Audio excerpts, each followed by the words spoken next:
வணக்கம். 5 மணி செய்திகளுக்கு வரவேற்பது நான் நந்தா. முதலில் இந்த நேரத்திற்கான தலைப்புச் செய்திகளை பார்க்கலாம். சென்னை ஐஐடியில் இடம் கிடைத்தது மிகவும் மகிழ்ச்சி என்று பழங்குடியின மாணவி ராஜேஸ்வரி நியூஸ் 18 தமிழ்நாட்டிற்கு பேட்டி. உதவிய ஆசிரியர்களுக்கும் வாழ்த்திய முதலமைச்சருக்கும் நன்றி தெரிவித்த மாணவி. இந்த வெற்றிக்கெல்லாம் காரணம்னா சாருங்க தான். ஃபிசிக்ஸ் சார், மேக்ஸ், கெமிஸ்ட்ரி இவங்களே இல்லைன்னா நான் வந்திருக்க மாட்டேன் இந்த வெற்றி அளவுக்கு. அரசு பழங்குடியின உண்டு உறைவிட பள்ளியில் பயின்று ஐஐடியில் படிக்க தேர்வாகியுள்ள மாணவி ராஜேஸ்வரியின் சாதனைக்கு சல்யூட். உயர்கல்வி செலவு மொத்தத்தையும் தமிழக அரசே ஏற்கும் என்று முதலமைச்சர் மு.க. ஸ்டாலின் அறிவிப்பு. சேலத்தைச் சேர்ந்த மாணவி ராஜேஸ்வரிக்கு சென்னை ஐஐடியில் இடம் கிடைத்தது மகிழ்ச்சி அளிக்கிறது. உயர்கல்வியிலும் சிறக்க வாழ்த்துக்கள் என்று அதிமுக பொதுச் செயலாளர் எடப்பாடி பழனிசாமி எக்ஸ் தளத்தில் பதிவு.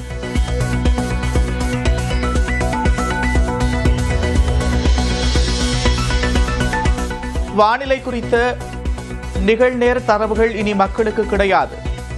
ஆட்சியில் இந்திய வானிலை மையம் கொடுத்த தகவலால் தனியார் வானிலை ஆய்வாளர்கள் அதிர்ச்சி.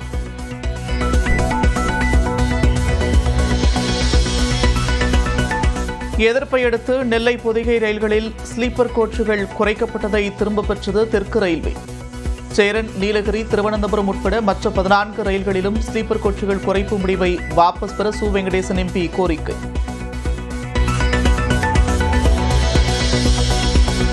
ஆர்சிபி வெற்றி கொண்டாட்டத்திற்கு எடுக்கப்பட்ட பாதுகாப்பு மற்றும் முன்னெச்சரிக்கை நடவடிக்கைகள் என்னென்ன? நெரிசலில் சிக்கி 11 பேர் இறந்த வழக்கில் பதிலளிக்க கர்நாடக அரசு, ஆர்சிபி அணி மற்றும் பிசிசிஐக்கு கர்நாடக உயர்நீதிமன்றம் நோட்டீஸ். பெங்களூருவில் கூட்ட நெரிசல் சிக்கி உடுமலைப்பேட்டையைச் சேர்ந்த தேவியின் உடல் சொந்த ஊருக்கு வந்தது. உடலை பார்த்து உறவினர்கள் கண்ணீர் மல்க அஞ்சலி.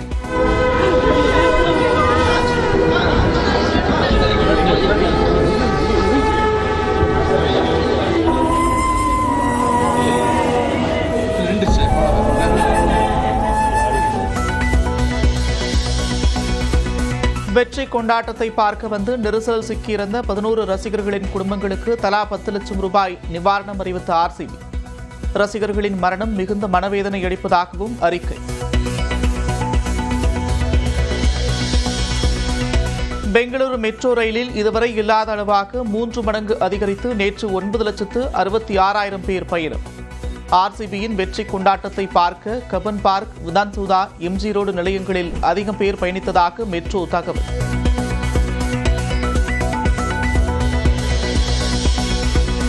பாமக நிறுவனர் ராமதாஸை சந்தித்து பேசினார் அக்கட்சியின் தலைவர் அன்புமணி. கட்சி வளர்ச்சிக்காக கிராமம் கிராமமாக சென்று பணியாற்ற அன்புமணிக்கு ராமதாஸ் அறிவுறுத்தியதாக தகவல். பாமக தலைவர் பதவியை தனக்கு வழங்க ராமதாஸிடம் அன்புமணி வலியுறுத்தியதாக தகவல். பதவியை கொடுக்க மறுத்ததுடன் கட்சி நிர்வாகத்தையும் தானே பார்த்துக் கொள்வதாக சொன்ன ராமதாஸ். தைலாபுரம் தோட்டத்தில் அன்புமணியை தொடர்ந்து ராமதாசுடன் ஆடிட்டர் குருமூர்த்தி சந்திப்பு. அமித்ஷா வரும் 8ஆம் தேதி தமிழ்நாடு வரும் சூழலில் ஆலோசனை. ராமதாஸை குருமூர்த்தி மற்றும் சைதை துரைசாமி சந்தித்ததில் பாஜகவிற்கு எந்த தொடர்பும் இல்லை. கோவையில் நைனா நாகேந்திரன் விளக்கம். பாட்டாளி மக்கள் கட்சி, தமிழக வாழ்வுரிமை கட்சி இணைப்பு என்ற பேச்சுக்கு இடமில்லை. ராமதாஸை தனது சகோதரர் சந்தித்ததில் அரசியல் இல்லை என்றும் வேல்முருகன் விளக்கம்.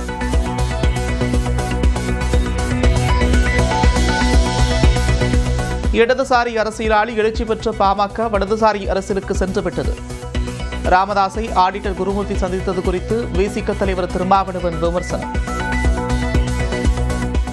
பாட்டாளி மக்கள் கட்சி இடதுசாரி அரசியலால் தான் எழுச்சி பெற்றது என்பதை இன்றைக்கும் ஜனநாயக சக்திகளாக இருக்கிற அனைவரும் நன்கு அறிவர். ஆனால் அது ஒரு வலதுசாரி இயக்கமாக மாறிவிட்டது என்பது. பீகார் சென்ற திருத்தணியைச் சேர்ந்த ராஜேந்திரன் என்பவரின் உடலை மீட்டு உறவர்களிடம் ஒப்படைத்த போலீசார். திருவள்ளூர் அரசு மருத்துவமனையில் உடலை பார்த்து கண்ணீர் விட்ட உறவினர்கள்.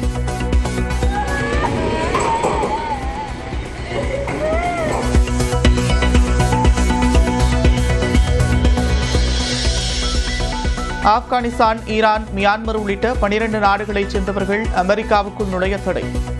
தீவிரவாத தாக்குதலை தொடர்ந்து வெளிநாட்டினரால் பாதுகாப்புக்கு அச்சுறுத்தல் என்று அதிபர் ட்ரம்ப் கருத்து.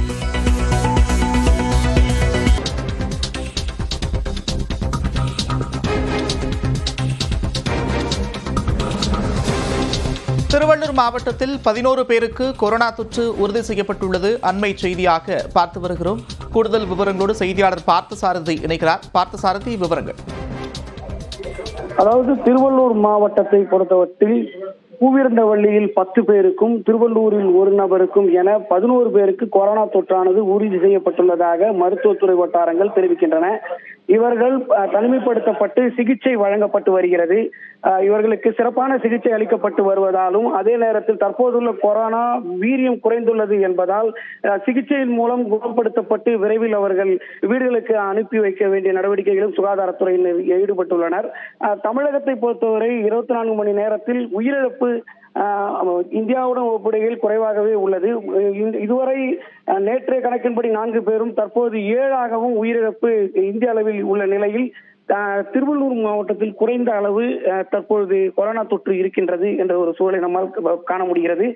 11 பேருக்கும் தீவிர சிகிச்சை அளிக்கப்பட்டு வருகிறது. நந்தா, நன்றி பார்த்தசாரதி விவரங்களுக்கு. கருத்து வேறுபாடுகளுக்கு மத்தியில் தைலாபுரம் இல்லத்தில் பாமக நிறுவனர் ராமதாஸை அன்புமணி சந்தித்த நிலையில் கட்சித் தலைவர் பதவியை அன்புமணி கேட்டதாகவும் அதற்கு ராமதாஸ் மறுப்பு தெரிவித்ததாகவும் தகவல் வெளியாகியுள்ளது.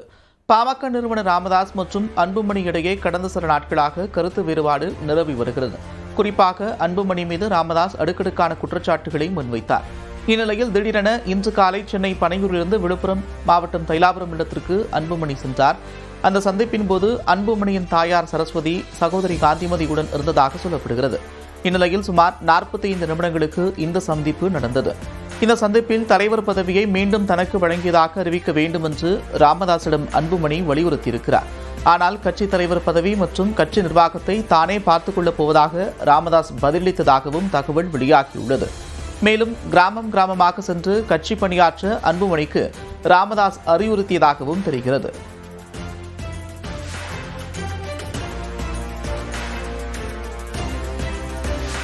இந்நிலையில் தைலாபுரம் இல்லத்திலிருந்து அன்புமணி புறப்பட்டவுடன் ஆடிட்டர் குருமூர்த்தி மற்றும் சைதை துரைசாமி ராமதாஸை சந்தித்தனர். வரும் 8ஆம் தேதி மத்திய உள்துறை அமைச்சர் அமித்ஷா தமிழ்நாடு வர இருக்கும் நிலையில் ஆடிட்டர் குருமூர்த்தி ராமதாஸை சந்தித்திருக்கிறார். கடந்த ஏப்ரல் மாதம் தமிழ்நாடு வந்த அமித்ஷா ஆடிட்டர் குருமூர்த்தியுடன் ஆலோசனை நடத்திய நிலையில் அதிமுக மற்றும் பாஜக கூட்டணி உறுதி செய்யப்பட்டது. அதன் தொடர்ச்சியாக அமித்ஷாவின் வருகை ஒட்டி ஆடிட்டர் குருமூர்த்தி ராமதாஸை சந்தித்திருப்பது கூட்டணி குறித்த பேச்சுவார்த்தையாக இருக்கலாம் என்றும் தகவல் வெளியாகியுள்ளது. அமித்ஷா வருகையின் போது பாஜக பாமக கூட்டணியை உறுதி செய்யும் நோக்கில் பேச்சுவார்த்தை நடைபெறுவதாகவும் கூறப்படுகிறது. ஆனால் 3 மணி நேரம் ஆலோசனை நடத்திய ஆடிட்டர் குருமூர்த்தி அதனை மறுத்திருக்கிறார்.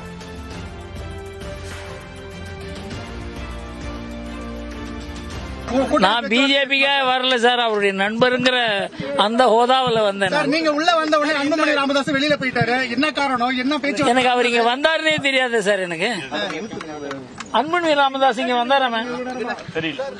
அன்புமணி ராமதாஸ் இங்க வந்ததே எனக்கு தெரியாது.